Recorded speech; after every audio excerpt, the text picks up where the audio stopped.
Episode 6. Enter Van Helsing. It has been many weeks since Miss Mina has had word of Jonathan Harker. During this time, Count Dracula has made his way to England and to his foul lair at the Carfax estates. Beside Carfax is the insane asylum directed by Dr. Seward. At the asylum, the patient Renfield is a captive of Dracula's mysterious powers. As our story continues, Miss Mina receives word of Jonathan from a hospital in distant Budapest.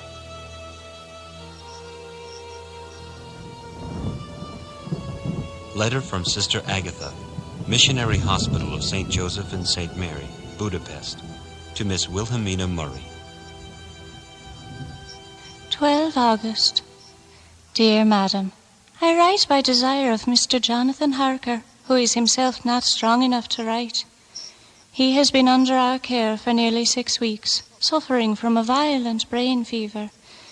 He wishes me to convey his love and to say that all of his work is completed.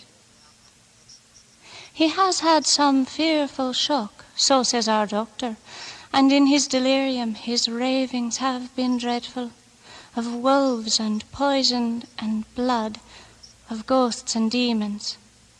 Be careful with him always, that there may be nothing to excite him of this kind for a long time to come. The traces of such an illness as his do not lightly die away. We should have written long ago, but we knew nothing of his friends, and there was on him no papers or information of any kind. Be assured that he is well cared for. He has won all hearts by his sweetness and gentleness. He is getting on well, and I have no doubt will, in a few weeks, be all himself. Yours, with sympathy and all blessings, Sister Agatha. Letter from Mina Harker to Lucy Westonray. My dearest Lucy, I write this as we return to you. I know you will be anxious to hear all that has happened since we parted at the railway station at Whitby. Well, my dear, I got to Hull all right and caught the boat to Hamburg and from there to Budapest. At the hospital, Sister Agatha brought me to Jonathan. I found my dear one, oh, so thin and pale and weak-looking. All the resolution had gone out of his dear eyes, and that quiet dignity which I told you was in his face had vanished. He is only a wreck of himself, and he does not remember anything that has happened to him for a long time past. At least, he wants me to believe so, and I shall never ask. When he woke, he did not seem surprised to see me, but simply asked for his coat, and from this took his notebook. As he glanced at the pages, I could see him tremble. After a while, he called me near, raised the book, and said, "The secret is here." I asked him what he meant, but he simply buried his head in his hands and said nothing. After a moment, he fell back, exhausted. I put the book under his pillow and kissed him. The next day, Jonathan awoke somewhat rested and smiling. Then, to my surprise, he insisted that we be married at once. I sat in amazement as he called for the hospital chaplain, declaring that we wished to be married within the hour.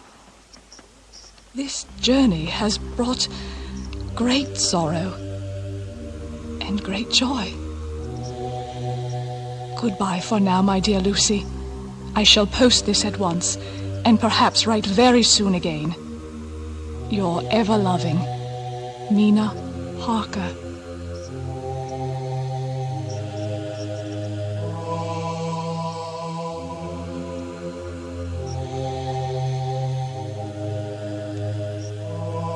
Dr. Seward's Diary.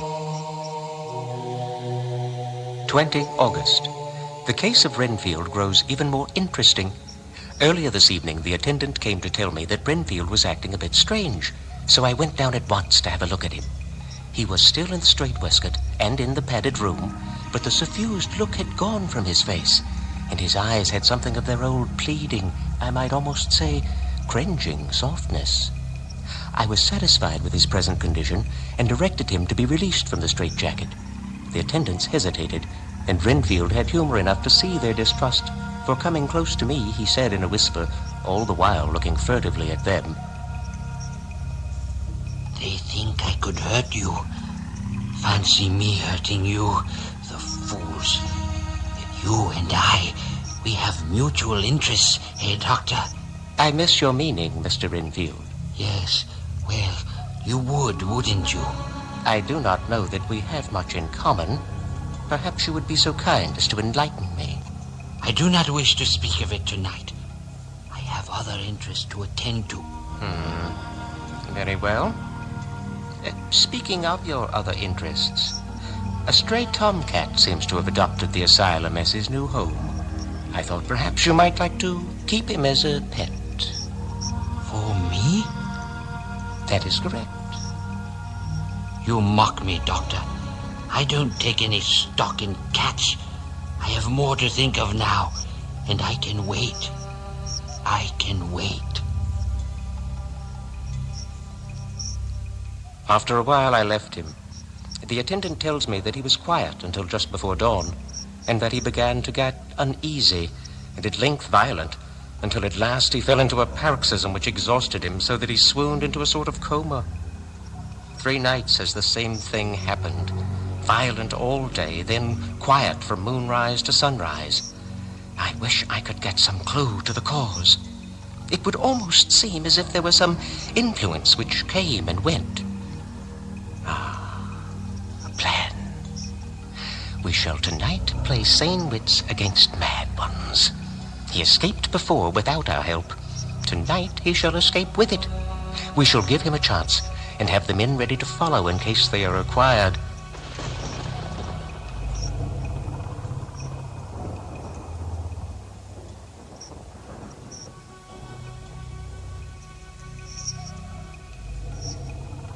The unexpected always happens. How well Disraeli knew life.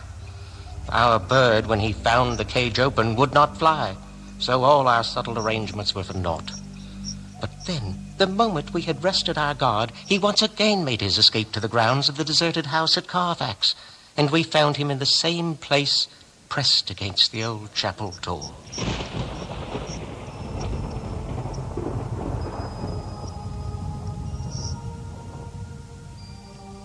Yes, Master, yes. I understand. Yes, of course, of course. Renfield! Get away, you fool. Don't you see there is work to be done? The Master is at hand. We have no use for you. You are less than the fly. Get away from that door and go with these men back to your cell. Ha! You, them. This is not the asylum, Doctor. You are not the Master here. Yes. Yes. My dear Doctor, you must forgive me. I've been acting like a madman. Gentlemen, good evening. You needn't tie me. I shall go quietly.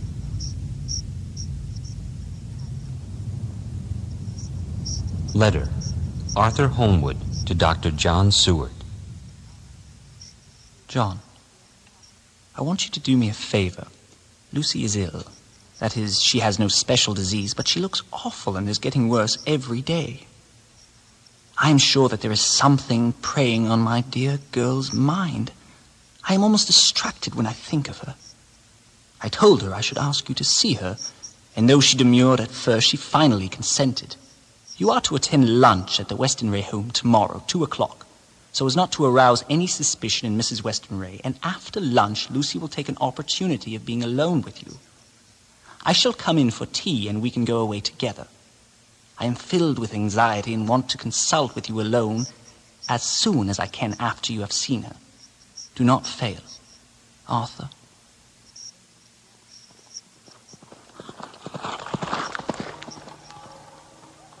Arthur? Oh, John. You've spoken with her. You've examined her. Please, Arthur, calm yourself. Yes, I've just now left her. And? In my opinion, there is no functional disturbance or any malady that I know of. At the same time, I am not by any means satisfied with her appearance. She is woefully different from what she was when I saw her last. Of course, you must bear in mind that I did not have full opportunity of examination, such as I should wish. We went into her boudoir, and as soon as the door was closed, the mask fell from her face, and she sank down into a chair with a great sigh and hid her eyes with her hand.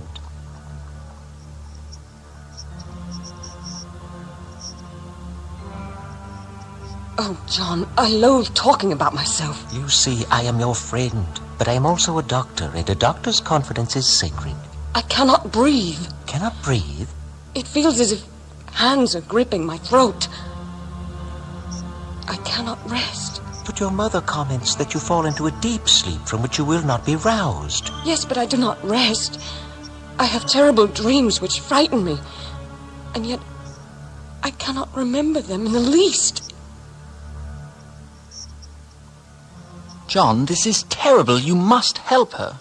I shall write to my old friend and master, Professor Van Helsing of Amsterdam, who knows as much about obscure diseases as anyone in the world. I will ask him to come over and will mention to him who you are and your relations to Miss Westenray. Van Helsing is a seemingly arbitrary man, but this is because he knows what he is talking about better than anyone else. He is a philosopher and a metaphysician, and he has, I believe, an absolutely open mind. This, with an iron nerve, a temper of the ice brook, an indomitable resolution, self-command, and toleration exalted from virtues to blessings, and the kindliest and truest heart that beats. I have great confidence in him. I shall ask him to come at once. Yes, sir? I am Van Helsing. Dr. Van Helsing. I have come from Amsterdam. Tonight, I will stay in this place. You, young man, will be so kind as to provide me with your finest room immediately. Your staff shall draw the hot bath, a very hot bath, immediately. Your service shall bring me dinner, roasted beef, potatoes, and a salad of green vegetables. In 1 hour, you will have a cab waiting for me to take me to the Westenray home in Hillingham. Do you understand? Van Helsing, Doctor, Amsterdam, room, bath, dinner, cab. Will there be anything else, sir? I like you. Yes, sir. You may acquire for me 2 of your finest Cuban cigars. Yes, sir. 1 for me, 1 for you. Why, thank you, sir.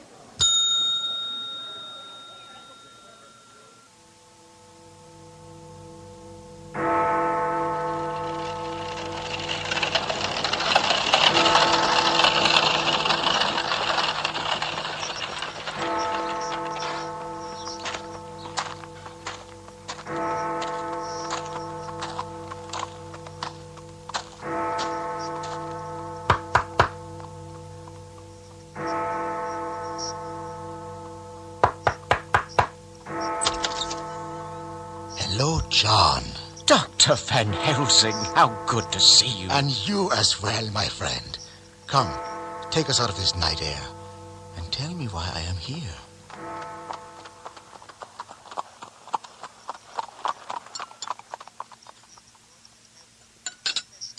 Well, really, there's nothing more to report beyond what I've already said in my letter. I must say, I'm baffled. Do not be confused, my friend. Keep your mind sharp and your eyes open, for your Miss Lucy is in grave danger. Grave danger? Surely you jest. This is no jest, but life and death. Perhaps more. What do you mean by that? Later, we shall compare notes. Now, take me to Miss Lucy. Lucy, this is Dr. Van Helsing. Hello, Doctor. Miss Lucy? I fear that I am wasting the time of so great a man.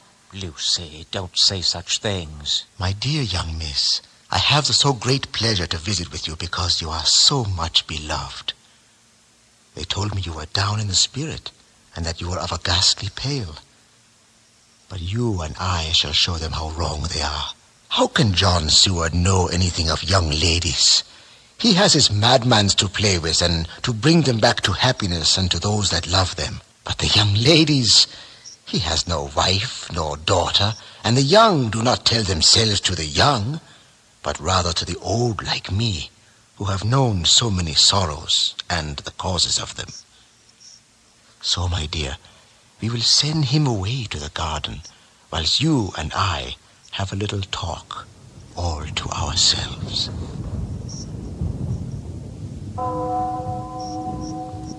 Have you formed an opinion? I have made careful examination, but there is no functional cause. With you, I agree that there has been much blood lost. It has been, but also is not. I have asked her to send me her maid that I may ask just 1 or 2 questions. I know well what she will say. And yet, there is cause. There is always cause for everything. I must go back home and think. Very well. Let us go. I will rest at the hotel. Tomorrow I shall return to Amsterdam. It is there I keep the ancient texts and documents which I need study. In my mind, a theory it forms. And brings terror to my heart. What do you make of the marks upon her throat? Marks? Upon her throat? Just over the external jugular vein, there are 2 punctures. Not large, but they are there. There is no sign of disease, but the edges are white and worn-looking, as if by some regular activity. It might be the means of the manifest loss of blood. But such a thing could not be. The whole bed would be drenched to a scarlet with the blood which the girl has lost. Well? Well, I can make nothing of it. Someday, you will look beyond your so-sacred science, friend John. I must go. Come. Shall I have a nurse? We are the best nurses, you and I. You keep watch all night. See that she is well fed and that nothing disturbs her. You must not sleep all the night. Later on we can sleep. I shall be back as soon as possible, and then we may begin. May begin? What on earth do you mean? We shall see. It was a tiresome task. My days were spent at the asylum amongst the castaways of human society, and now my nights were spent sitting in watch over poor Lucy. I must have been dozing, for I hadn't heard his footsteps, but I was conscious of the professor's hand on my shoulder. And how is our patient? Well, when I left her, she was fine. Come, let us see. Together we went into the room. The blind was down, and I went over to raise it gently, whilst Van Helsing stepped with his soft cat-like tread over to the bed. God in heaven! He raised his hand and pointed to the bed, and his iron face was drawn and ashen white. I felt my knees begin to tremble. There on the bed, seemingly in a swoon, lay poor Lucy, more horribly white and wan-looking than ever. Even the lips were white, and the gums seemed to have shrunken back from the teeth. Van Helsing raised his foot to stamp in anger, but the instinct of his life and all the long years of habit stood to him, and he put it down again softly. Quick, bring the brandy. I flew to the dining room and returned with the decanter. He wetted the poor white lips. He felt her heart, and after a few moments of agonizing suspense, said, "It is not too late. It beats, though but feebly. We must be quick." As he spoke, he was dipping into his bag and producing the instruments for transfusion. I had taken off my coat and rolled up my shirt sleeve. Without a moment's delay, we began the operation. Do not stir. I fear that with growing strength she may wake, and that would make danger. Oh, so much danger. But I shall precaution take. I shall give a hypodermic injection of morphia. He proceeded then, swiftly and deftly, to carry out his intent. The effect on Lucy was not bad, for the faint seemed to merge subtly into the narcotic sleep. It was with a feeling of personal pride that I could see a faint tinge of color steal back into the pallid cheeks and lips. Lucy slept well into the day, and when she woke, she was fairly well and strong, though not nearly so much as the day before. When Van Helsing had seen her, he went out for a walk, leaving me in charge, with strict injunctions that I was not to leave her for a moment. I could hear his voice in the hall, asking the way to the nearest telegraph office. Van Helsing returned in a couple of hours, and presently said to me, "Now you go home. I stay here tonight, and I shall sit up with little miss myself.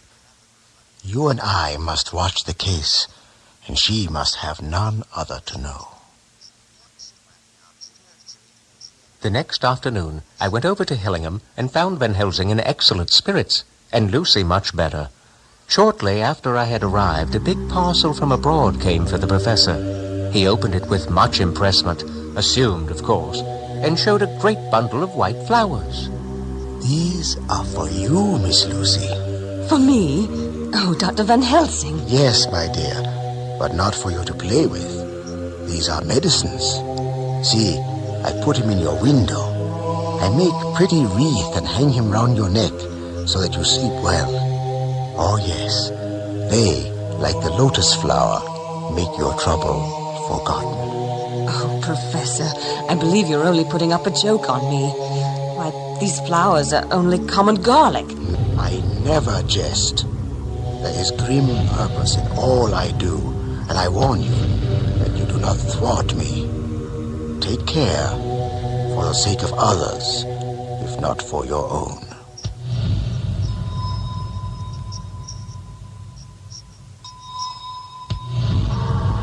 The professor's actions were certainly odd, and not to be found in any pharmacopoeia that I had ever heard of. First, he fastened up the windows and latched them securely. Next, taking a handful of the flowers, he rubbed them all over the sashes, as though to ensure that every whiff of air that might get in would be laden with the garlic smell. Then, with the wisp, he rubbed all over the jamb of the door, above, below, and at each side, and round the fireplace in the same way. It all seemed grotesque to me. And presently he said, "Yes, I know. You think I should be in your asylum, yes?" "Well, Professor, I know you always have a reason for what you do, but this certainly puzzles me. It is well we have no skeptic here, or he would say that you were working some spell to keep out an evil spirit." "Perhaps I am.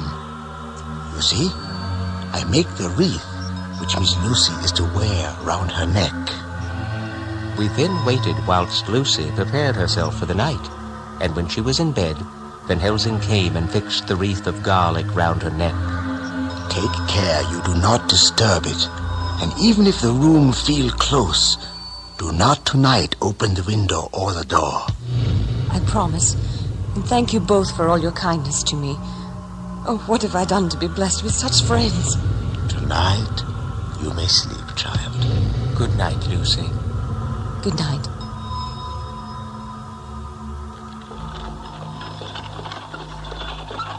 As we left the house in my carriage, Van Helsing said, "Tonight I can sleep in peace, and sleep I want. Tomorrow in the morning early you call for me, and we come together to see our pretty miss, so much more strong for my spell which I have worked." He seemed so confident that I, remembering my own confidence 2 nights before, and with the baneful result, felt awe and vague terror. It must have been my weakness that made me hesitate to tell it to my friend, but I felt it all the more, like unshed tears.